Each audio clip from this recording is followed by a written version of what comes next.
nuestro contacto espiritual de hoy, yo lo denominaría consideraciones esotéricas en los momentos actuales, o para los momentos actuales.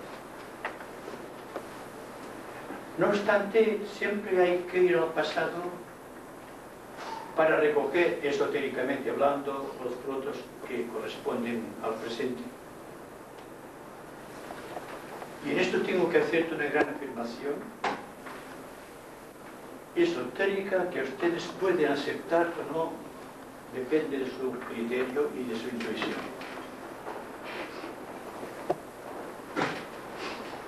Durante el Festival de Vesak del año 1885,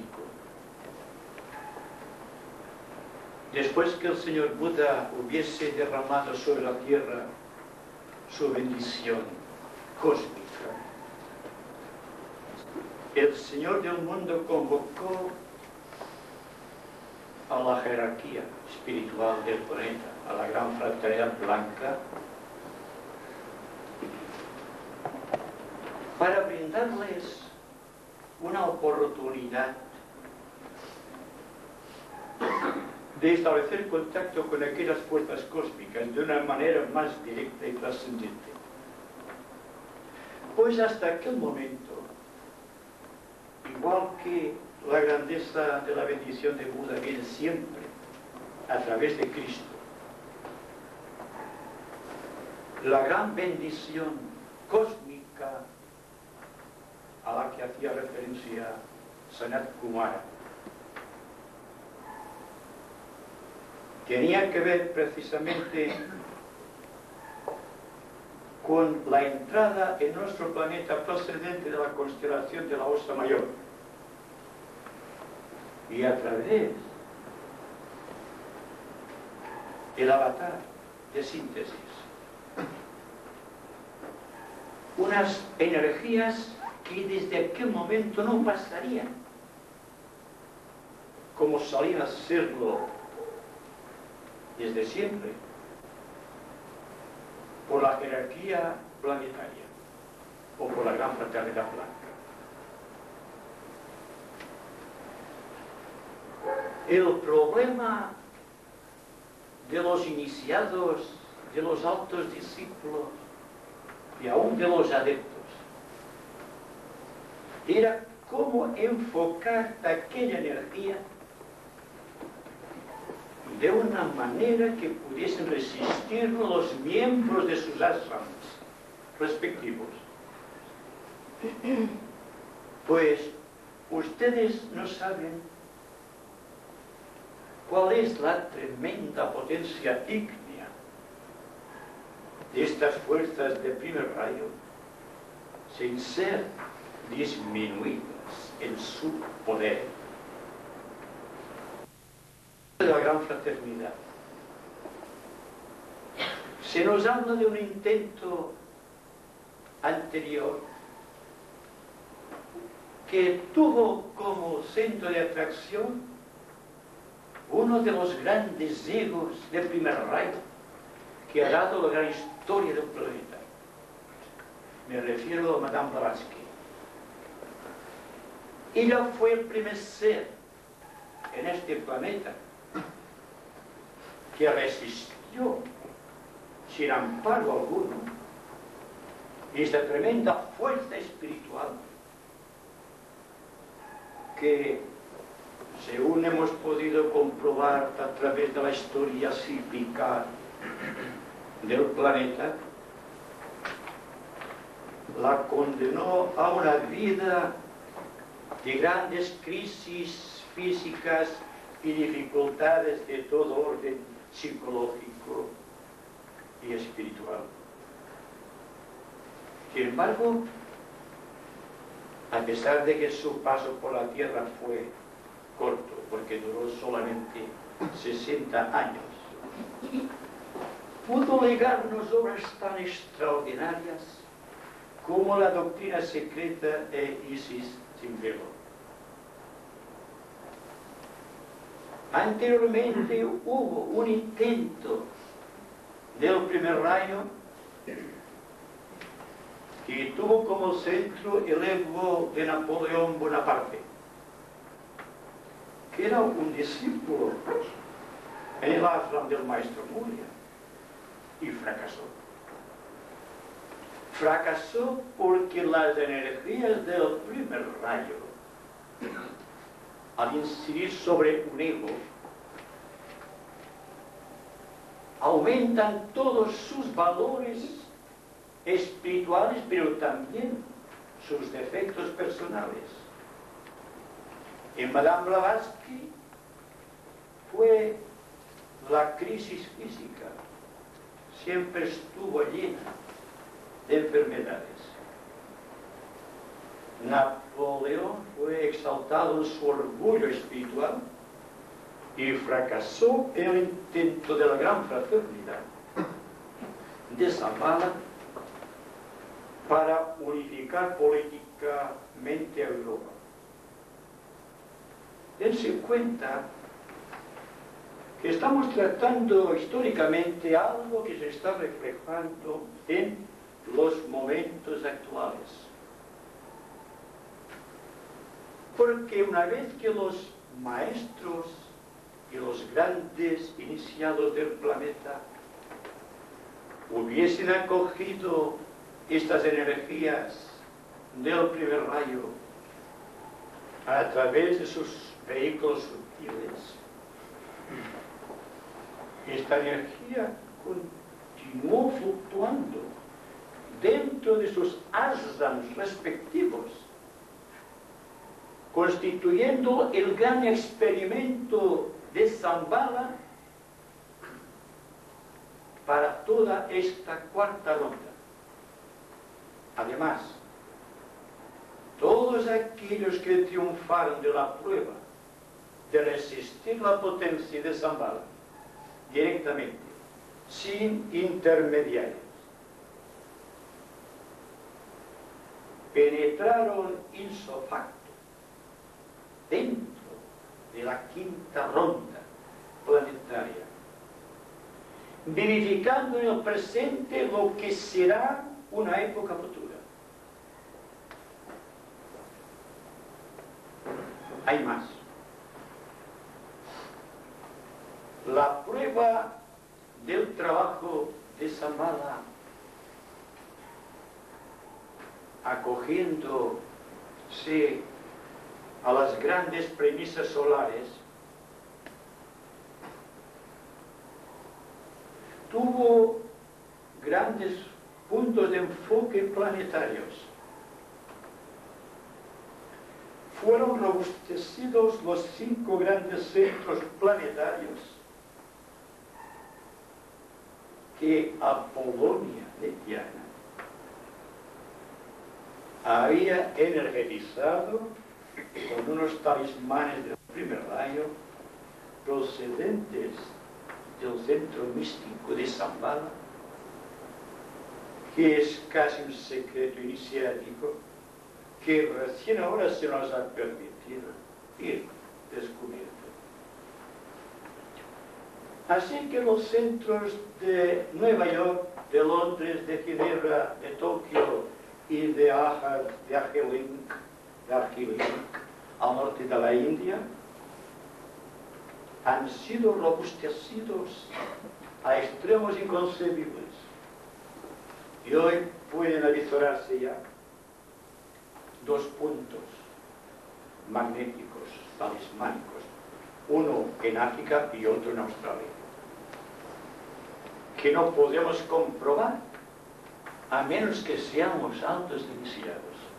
Así que tengamos paciencia. Pero coincidiendo con este tremendo esfuerzo de la jerarquía a través de sus ashrams, surge de uno de los grandes ashrams principales de primer rayo en el planeta, del cual es mentor del maestro Moria, el primero de los grandes yogas de la nueva era. El yoga de los discípulos espirituales, de los iniciados y de algunos adeptos. A este yoga se le llama Agni Yoga, el yoga de fuego o el yoga de síntesis. He dicho en multiplicidad de ocasiones que síntesis no es el extremo de una cuestión espiritual, por elevada que sea. Síntesis es el punto medio donde convergen en armonioso contacto todos los opuestos. Así que cuando se nombra a este yoga superior, yoga de síntesis, se nos está advirtiendo de un yoga que nada tiene que ver con cualquier yoga conocido a través del tiempo. En los momentos actuales, y debido a la gran crisis planetaria promovida precisamente por las energías cósmicas del primer rayo, se está presentando a la humanidad un cuadro muy específico e incondicionado de lo que tiene que ser la actitud del discípulo mundial. Y ver si este discípulo mundial es capaz de adaptarse al signo de los tiempos, de vivir de acuerdo con la presión de estas energías a las cuales estamos haciendo referencia. Y naturalmente, al revés, al contrario de todos los yogas conocidos, Hatha Yoga, Bhakti Yoga y Raya Yoga, Agni Yoga es el único yoga que parte de un punto de equilibrio dentro del corazón humano. Así que el maestro que está instruyendo en Agni Yoga a algún discípulo no le dice esfuérzate para conquistar esta situación más o menos de emergencia, tal estado de conciencia, sino que le dice la potencia de las energías del primer rayo solamente pueden ser adquiridas por medio de la conquista dentro de sí de un punto neutro y sin tensiones, lo cual nos habla de un yoga que no se desarrolla personalmente, psicológicamente por el esfuerzo, sino por la más tremenda inseguridad. ¿Pueden ustedes imaginar la inseguridad del primer rayo? Porque todos nosotros estamos acostumbrados a buscar seguridades por doquier. Y cuando nos cortan las amarras y nos encontramos en el vacío y quedamos solos, completamente solos con nosotros mismos, ¿qué ocurre? El temor. Porque ahora no nos queda ni el consuelo de la antacarana porque lo hemos perdido dentro de la nadencia del propio yo. ¿Se dan cuenta de lo que eso significa? Y ustedes preguntarán, ¿qué técnica es la que debemos adquirir o fomentar o desarrollar en nosotros para adquirir este punto neutro? ¿Acaso la nada tiene alguna técnica? ¿Tenemos comprensión de ese estado de conciencia? Que más que estado de conciencia es una conciencia sin estado, en el cual lo que rige el funcionamiento y la evolución del yoga es la más exquisita neutralidad frente a los acontecimientos. A través de los yogas, desde el Hatha Yoga Lemur hasta el Raya Yoga de Patanjali, el gran Patanjali, siempre nos hemos tenido que esforzar, creando situaciones, verificando reajustes, desarrollando un buen carácter, siendo buenos en el sentido místico de la palabra. Y que ahora venga el maestro Moria a través de la doctrina del corazón para aquellos que lo han sabido interpretar y que nos diga: hay que dejar de esforzarse, hay que seguir la luz de los tiempos, sin nada en la mente prefijado, sin nada conquistado, sin nada adquirido, solamente dentro de nuestra propia condición de investigadores espirituales. ¿Qué les parece a ustedes? ¿Estamos preparados para esta prueba del primer rayo? Esa es la pregunta que yo quisiera formularles a ustedes. Porque hasta aquí hemos crecido al amparo de seguridades. Y buscando una seguridad, si quiere, espiritual, hemos ido creando la antakarana que une los dos grandes fuentes de la gran separatividad humana, el yo inferior y el yo superior. ¿Creerán ustedes que les estoy hablando más allá del yo superior? Y que esto es posible realizarlo porque no hay técnica alguna. No hay ningún dato de aproximación, no hay ninguna meta definida y sin embargo continuamos siendo nosotros mismos. ¿Qué les parece a ustedes entonces?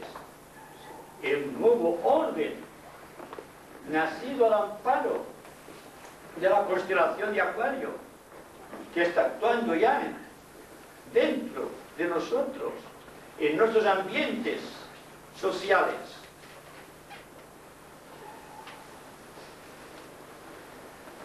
Podemos quedar tan supremamente expectantes que podamos ver los acontecimientos del tiempo sin intentar variarlos. En lo que respecta a historia y a acontecimientos vitales. Este es el gran desafío de nuestra nueva era. Además, la técnica no técnica, ¿cómo podríamos definirla? De aproximación a la verdad por puntos de semejanza internos. Y cómo nosotros, desde este ángulo de vista de la semejanza, podemos acercarnos a los valores prohibidos hasta aquí, a lo desconocido de nuestra propia naturaleza, a estas zonas vírgenes, no exploradas por nadie, que son nuestras. Esto es Agni Yoga. Más adelante, a medida que se desarrollaban los acontecimientos planetarios, en virtud de esta aproximación de las energías del primer rayo, el Señor del mundo ha sumado ciertos proyectos al gran plan iniciado del Festival de Vesak de 1885. Son aquellos tres grandes proyectos que cada cual debe tratar de llevar a cabo, si es que llega a comprenderlos en extensión y en profundidad. Ante todo, tratar de proceder de una manera correcta y espiritual, con con todo el poder de la palabra espiritual para presentar el reino de Zambala, la casa del Padre, o Shangri-La, o Avalón, o el Santo Grial, de una manera tan correcta, tan completa y tan clara, que todo el mundo se dé cuenta de lo que es realmente Zambala. Si no conocemos Zambala, siquiera en aproximación, no podemos comprender la naturaleza del primer rayo al cual estamos sujetos, y el cual está operando sobre nosotros de una manera continuada, persistente. Las grandes crisis humanas actuales son crisis del primer rayo. Provocaron la Gran Guerra Mundial, que se inició el año 1914 y terminó el año 39. Pero fustigó el ánimo de los exploradores del espacio y de los investigadores científicos del mundo oculto. Y ha trastocado por completo las líneas teológicas de la religión. Ha barrido por completo el dogma. Ha hablado de libertad genuina. Y esta libertad genuina solamente puede ser adquirida a través del primer rayo. No es un fenómeno el segundo rayo, la libertad. El segundo rayo te explica la naturaleza de la libertad. Y el tercer rayo diversifica las grandes maestras intelectuales de la acción psicológica. Pero solo el primer rayo puede hacernos libres. Así que como que tenemos el primer rayo actuando en y a través de nuestra sociedad moderna, es porque podemos utilizar estas fuerzas, utilizando, si ustedes me permiten esta explicación tan aparentemente paradójica, la nadencia del yo,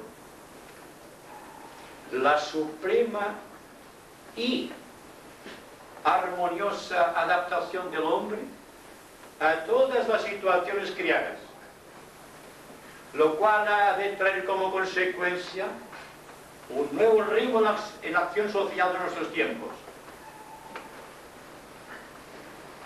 Esta es la ley y este es el orden. Sanat Kumara no puede ofrecerle al mundo un yoga solamente para los elegidos. Las energías que fluyen abarcan el campo social entero de la humanidad, abarcan todas las naciones, todos los estados, todos los estamentos sociales, y produce naturalmente lo que produce el primer rayo, grandes crisis de reajuste. Así que todo cuanto estamos viendo a nuestro alrededor e incluso dentro de nosotros mismos no es más que la resistencia que le ofrece el contexto social del mundo a las energías del primer rayo. Y hay que empezar de nuevo entonces. Si ustedes comprenden la naturaleza de aquello que se está produciendo en su corazón, de su descontento, de sus temores, se darán cuenta de que esta situación es completamente nueva. No está prevista en los cánones históricos del tiempo. está más allá de estas cosas. Pero el primer rayo anula el tiempo. ¿Por qué creen ustedes el incentivo de los grandes discípulos que recién ahora están recibiendo las iniciaciones que corresponden a sus estados psicológicos? Han ascendido no por esfuerzo, sino porque se han dejado llevar por la influencia del primer rayo. Están penetrando en zonas cada vez más vacías de significado personal y más llenas de significado esotérico. Estamos preparándonos para la nueva era. Y si somos discípulos, estamos tratando de penetrar en conciencia, si no históricamente, dentro de la quinta ronda, de esta cuarta cadena, en este cuarto esquema planetario, dentro de un universo solar de cuarto orden, lo cual significa que el cuarto yoga, Agni Yoga, la humanidad, el cuarto reino, está en orden a las disposiciones solares, y que la fuerza que proveniente de las constelaciones superiores cósmicas, principalmente de la Osa Mayor, y a través del avatar de síntesis, y a través de Shambhala, y a través del ashram del maestro Moria, están conduciéndonos rectamente a una formidable línea de aceptación cósmica que late en nuestro corazón, que, como saben, es el cuarto chakra dentro de un esquema chácrico que contiene 7 elementos de base, y que por lo tanto nos juntamos hoy día con tanta fuerza, con tanta energía, a pesar de todas las crisis existentes, que bien podemos alabar el momento que karma nos permitió renacer en esta época de grandes transformaciones sociales, de grandes descubrimientos técnicos y de grandes avenidas hacia la iniciación. Si somos capaces de responder a este estímulo, si somos capaces de vivir sin esforzarnos, si somos capaces de pensar más allá de la mente, tendremos éxito, porque habremos traspasado el círculo no se pasa de nuestras limitaciones personales, que viven a través del esfuerzo, a través de la competición, a través del estímulo personal, a través del orgullo, a través de la presunción, del tipo que sea, para penetrar en estas zonas de inmaculada blancura que llamamos el sentido espiritual de la vida, que no está regido históricamente por ningún código cronológico,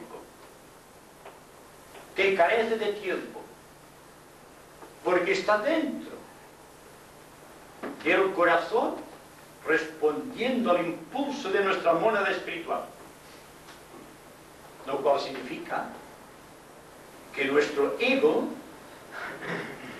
nuestro yo superior, deja de prestar tanta atención al vehículo personal de sus actividades psicológicas y presta más atención a la mónada, al espíritu, a la esencia de su propio ser. Y el paso que va de la substancia a la esencia solo puede ser medido en términos de nada, en términos de la más exquisita humildad.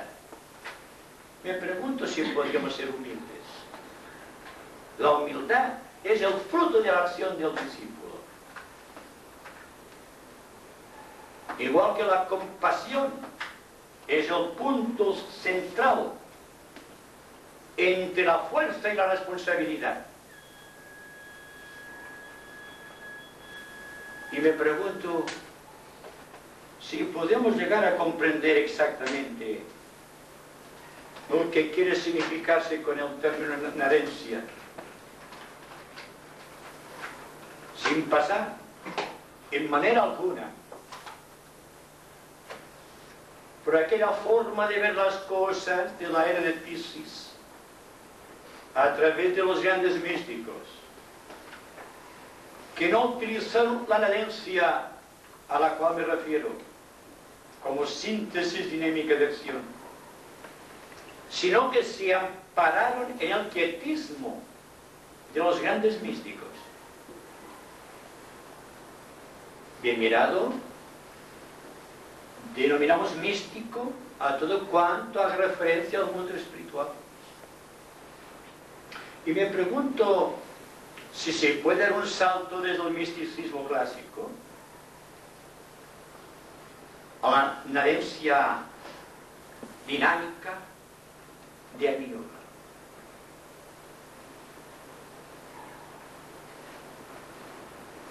Bien mirado, cuando ustedes están muy atentos, cuando nos escuchan a ustedes mismos y escuchan todo lo demás, ustedes están en nadencia. Luego, la nadencia no es un sueño, no es una utopía, no es un vano romanticismo místico, es una realidad que limpia de escorias personales el alma del discípulo, lo hace permeable a estas grandes corrientes tan difícilmente acogibles dentro del corazón intelectual de aquel que piense que el conocimiento esotérico es la base, el sostén de su vida esotérica. Podemos ser esotéricos sin tener conocimientos esotéricos. Esta es la primera razón que hay que tener en cuenta al examinar la profundidad de la yoga. Estamos tratando de hurgar constantemente en las heridas de nuestra propia personalidad y jamás intentamos retañar las heridas que infligimos en el corazón de nuestros prójimos. ¿Pueden liar ustedes compasión con el primer rayo? Establecer aquel punto seguro que separa la inmanencia de la trascendencia del ser, que crea un vínculo de unión entre las dos orillas de la separatividad humana. ¿Podemos hacerlo?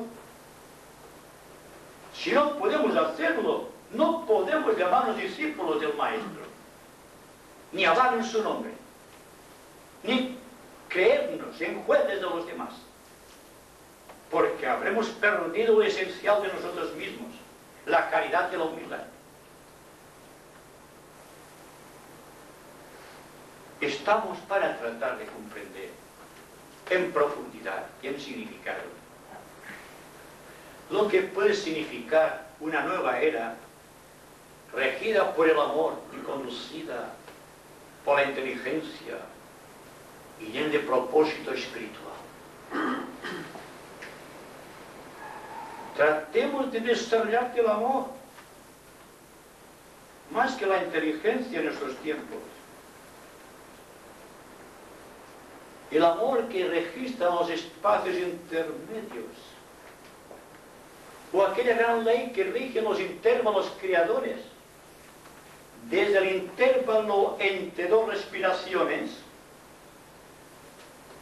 hasta aquel intervalo mayor que separa entre sí los pensamientos y conduce el aspirante a la nadencia mental,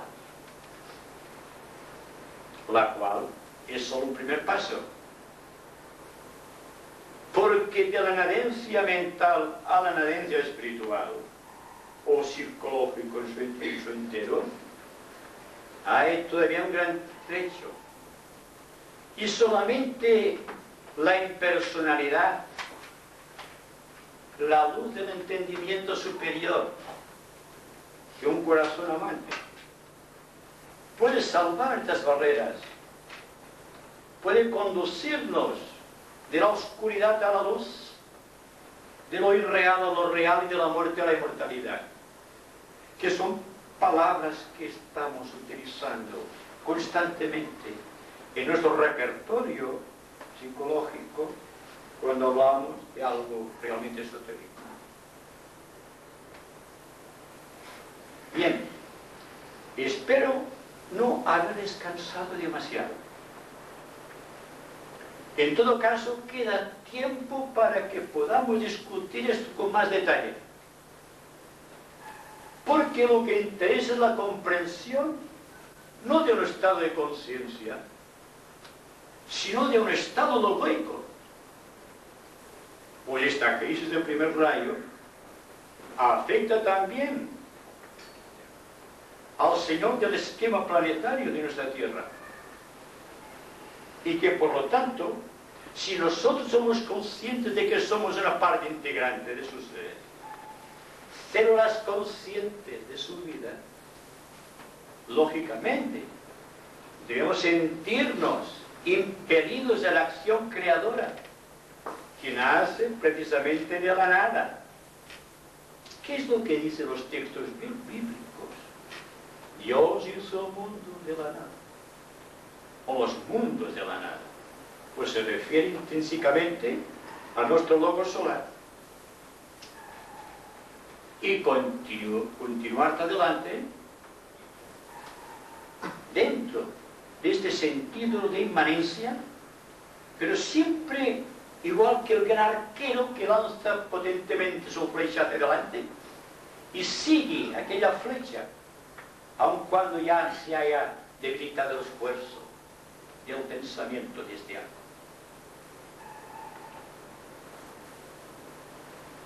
Espero sus preguntas.